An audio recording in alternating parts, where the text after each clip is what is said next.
सबसे बड़ी इंपॉर्टेंट चीज जो है वो ये है कि जीवन में जो भी करना उसमें आ गया है। अब ग्रेजुएशन अगर आप भिंड मोरेना से कहीं से भी नकल से करते हैं, 20 पढ़ करके करते हैं, कुछ भी तरीके से करते हैं, तो बेटे कल को आप जीवन में किसी भी महत्वपूर्ण मुकाम पर नहीं पहुंच सकते, क्योंकि हर एग्जाम में बेटे साक्षात्कार होता है, इंटरव्यू होता है, जिसमें ग्रेजुएशन से ही पूरे प्रश्न पूछे जाते हैं। आप देखिएगा कि एमपीपीएससी भी अगर आप देंगे 275 का होता है, एसआई में साक्षात सभी जगह साक्षात्कार होता है, और साक्षात्कार की इंटरव्यू की शुरुआत ही आपके ग्रेजुएशन से होती है। बताइए आपने बीए में क्या पढ़ा, बीएससी में क्या पढ़ा, अच्छा बी किया है आपने तो बताइए इसमें आप, तो वहां बेटे पूरे एक्सपर्ट लोग होते हैं और वो उसी के अकॉर्डिंग बुलाए जाते हैं, वो आपसे प्रश्न पूछते हैं। और होता यह है कि हमने पूरी मेहनत दमदारी से अपनी पीएससी यूपीएससी की तैयारी में लगाई और उसके बाद पता चला हम जो है भाई साक्षात्कार में फेल हुए। इसलिए मैं सभी बच्चों से एक बात कहता हूं कि ग्रेजुएशन को भी उतना ही सीरियस लेना चाहिए जितना आपने 12वीं को लिया। जितनी आपने 12वीं में मेहनत की है उतनी मेहनत आप आगे ग्रेजुएशन में करना, first year, second year, final year, उसके 2-3 फायदे होंगे। और वो फायदा क्या क्या है? पहला फायदा नंबर 1, अगर आप एमपीपीएससी, यूपीएससी, एसआई जो भी एग्जाम देते हो किसी भी अधिकारी पोस्ट के लिए, तो बेटे साक्षात्कार में आपसे जब क्वेश्चन पूछे जाएंगे और आप रादड़ उसका जवाब दोगे तो सामने वाले पर इंप्रेशन पड़ेगा कि ये लड़का शुरू से ही मेहनती है और ये हॉनेस्ट है, ईमानदार है, इसने अपने हर कर्तव्यों का निर्वहन पूरी ईमानदारी से किया है, तो आपको इंटरव्यू में अच्छे मार्क्स मिलेंगे, आप टॉप रैंकिंग आपकी लगेगी।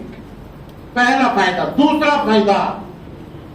दूसरा फायदा ये बेटे कि अगर आप ग्रेजुएशन कोई भी कर रहे हैं, बीए कर रहे हैं और मेहनत के साथ अगर कर रहे हैं, उसके बाद अगर आप एमए करते हैं और उसके बाद अगर आप नेट पीएचडी कर लेते हैं, तो बेटे आपके लिए लेक्चरर और असिस्टेंट प्रोफेसर के सारे रास्ते खुल जाते हैं।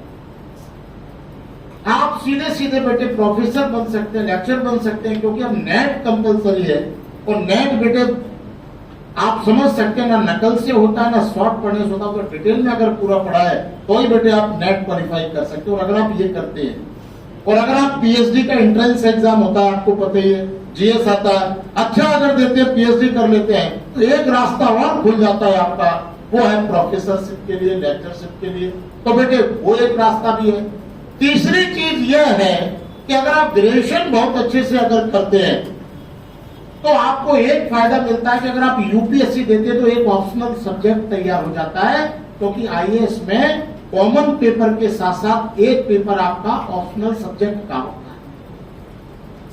और वो ऑप्शनल सब्जेक्ट बीए का, बीएससी का, जो भी आप साइंस या आर्ट साइड का चुनना चाहेंगे वो बेटा आपको करना पड़ेगा।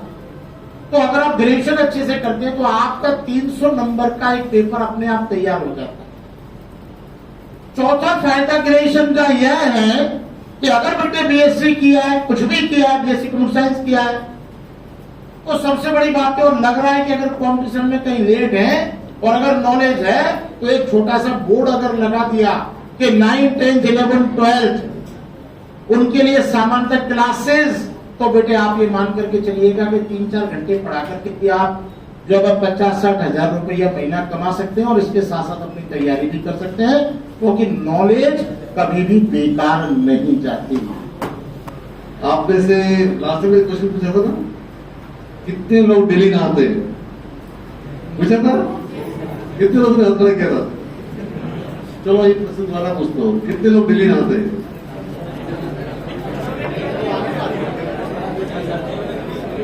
चलो ठीक है, जैसे हम दिल्ली में आते हैं साथियों, वैसे हमें अपने शहर को भी रोजाना स्वच्छ रखना होता है।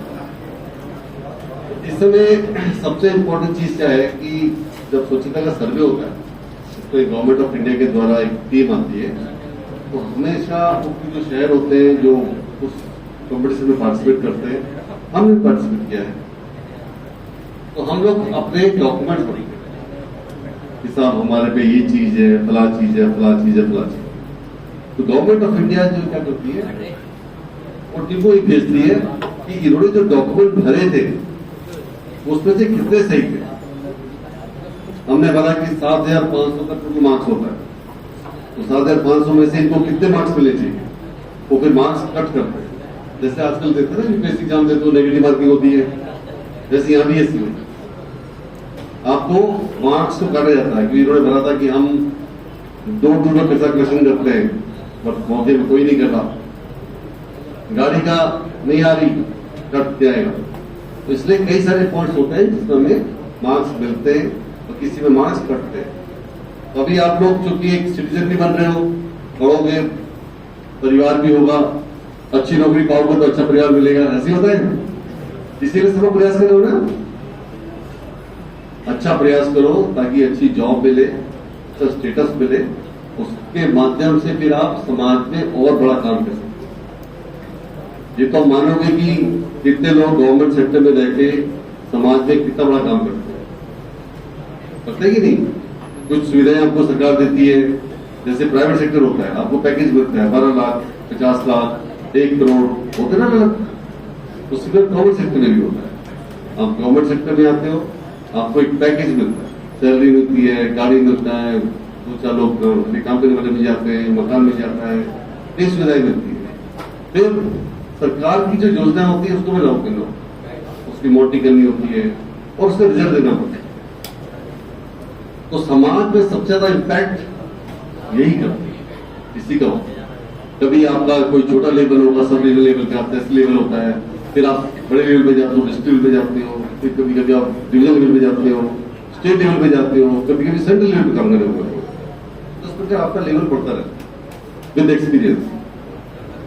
तो साथियों, अभी तो क्योंकि हमारे साथी ने आपको बहुत अच्छी बातें बताई है, उन चीज को ध्यान में रखें और इसी प्रकार स्वच्छता का भी ध्यान रखें। मेरा नाम आशीष तिवारी है, मैं 2016 बैच का IAS अधिकारी हूँ, मध्य प्रदेश काडर। मेरी स्कूलिंग छतरपुर में हुई है। गवर्नमेंट एक्सीलेंस स्कूल तक से मैंने 12th की पढ़ाई की। उसके बाद 1 साल के लिए मैं कोटा गया पढ़ाई करने इंजीनियरिंग की, क्योंकि उस समय सभी लोग इंजीनियर बनते थे, तो हमने सोचा हम भी इंजीनियर ही बनेंगे। ज़्यादा दिमाग लगाया नहीं, चले गए वहाँ। बट किन्हीं कारणों बस ज़्यादा अच्छे से पढ़ाई नहीं की या जो भी रहा हो, वहाँ उतना अच्छा रिजल्ट आया नहीं। और उस समय AIEEE एक एग्ज़ाम होता था, ये आजकल सब कुछ JEE से ही होता है। तो IIT में तो खैर मेरा हुआ ही नहीं था। AIEEE में भी ऑल इंडिया रैंक 12,270 थी, 12270, जो मुझे याद है अभी तक। और इसलिए मुझे NIT जमशेदपुर मिला, national institute of technology Jamshedpur, जहां मैंने मैकेनिकल इंजीनियरिंग से BTech ऑनर्स किया। कॉलेज में पढ़ते पढ़ते ही साथ में वहीं से कैंपस प्लेसमेंट हो गया। मैं इंडियन ऑयल कॉर्पोरेशन में एज मैकेनिकल इंजीनियर मैंने ज्वाइन किया। लगभग 4.5 साल मैंने वहाँ जॉब की। तब मैंने कभी भी सिविल सर्विसेज में आने की नहीं सोची, कभी दिमाग में आया ही नहीं कि सिविल सर्विसेज में भी जाना है। बढ़िया नौकरी लग रही थी, क्लैरिटी थी नहीं, करते रहे, अच्छी सैलरी मिल रही थी। फिर उसके बाद कुछ चीज़ें ऐसी हुई कि लगा कि नहीं, ये लाइफ हमेशा नहीं कर सकते, कुछ चेंज करना पड़ेगा। और उस जॉब में रहने के बाद मेरे पास केवल 3 ही ऑप्शन बचे थे। जो मेरी लिमिटेड थॉट थी उसमें 3 ऑप्शन थे। एक या तो कैट करके IIM से MBA करूं, उसकी किताबें मंगाई, 7 दिन पढ़ी, मन नहीं लगा, छोड़ दिया। दूसरा ऑप्शन था कि इंजीनियरिंग सर्विसेज करके IPS के थ्रू UPSC में इंजीनियरिंग सर्विसेज ज्वाइन करूं, उसकी किताबें मंगाई, 8 दिन पढ़ी, उसमें मन नहीं लगा, वो छोड़ दिया। अब तीसरा ऑप्शन एक ही बच रहा था वहां से निकलने का कि सिविल सर्विसेज में हो जाएगा तो ठीक है, नहीं तो वही कंटिन्यू करेंगे। मैं बहुत ज्यादा कुछ एम्बिशियस छात्र नहीं रहा हूँ कभी भी। मेरी किस्मत अच्छी रही है कि मुझे एम्बिशन से थोड़ा सा ज्यादा मिला मुझे। उसके बाद IAS की तैयारी करनी थी, मुझे पता था कि अगर मैंने इसकी भी तैयारी की तो 6-7 दिन में ही मन खत्म हो जाएगा, तो कुछ नहीं कर पाऊंगा। इसलिए मैंने मेडिकल लीव ली। मैं वहां से अपनी सब आराम की जिंदगी छोड़ के दिल्ली आ गया एक छोटे से कमरे में, और वहां मैंने IAS की तैयारी की। वहां मेरी किस्मत अच्छी थी, पहले अटेम्प्ट में ही मेरा सिलेक्शन हो गया। 2015 की UPSC में मेरी ऑल इंडिया रैंक 6 थी। तो जो 12,270 रैंक थी और वहां से लेके UPSC में ऑल इंडिया रैंक 6 तक का जो सफर था, वो मैंने आपको बताया। ये मैं आपको इसलिए बता रहा हूँ कि ऐसा नहीं है कि मैं कोई बहुत महान आदमी हूँ या हम लोग कोई बहुत ही अलग टाइप के होते हैं, ऐसा नहीं है। आप लोग तो ग्वालियर के हैं, मैं छतरपुर का हूँ। आप लोगों ने हो सकता है प्राइवेट स्कूल से पढ़ाई की हो, अच्छे इंग्लिश मीडियम स्कूल से पढ़ाई की हो, मैंने गवर्नमेंट स्कूल से पढ़ाई की। जो पहले हिंदी था बाद में इंग्लिश हुआ, मैंने 9th में स्विच किया। उसके बाद लेकिन कहीं ना कहीं क्लैरिटी मैं रख नहीं पाया लाइफ में, इसीलिए मुझे आईएएस में आने में बहुत टाइम लग गया। मैंने 27.5 साल की एज में आईएएस ज्वाइन किया, जबकि मेरे कुछ बैचमेट ऐसे हैं जो 22 साल में ही आ गए, क्योंकि उनको क्लैरिटी थी, शुरू से उनको पता था उनको क्या करना है। मुझे नहीं पता था, पहले मैंने इंजीनियरिंग करी, फिर मैंने जॉब करी, फिर उसके बाद यहाँ आ गया। लेकिन मेरी किस्मत ठीक थी इसलिए मैं आ गया। लेकिन किस्मत आप सबकी ठीक नहीं रहेगी, किस्मत 1-2% लोगों की ठीक होती है। तो यदि आप समय यहाँ वेस्ट कर देंगे डिसाइड करने में कि आपको क्या करना है, आपको क्लैरिटी रहे नहीं रहे, तो बाद में कभी ना कभी वो हर आदमी मेरे जितना लकी नहीं हो सकता। पढ़ाई तो सब करते हैं, जिसका भी सिलेक्शन होता है वो सब पढ़ते हैं, आप सब लोग भी पढ़ रहे होंगे।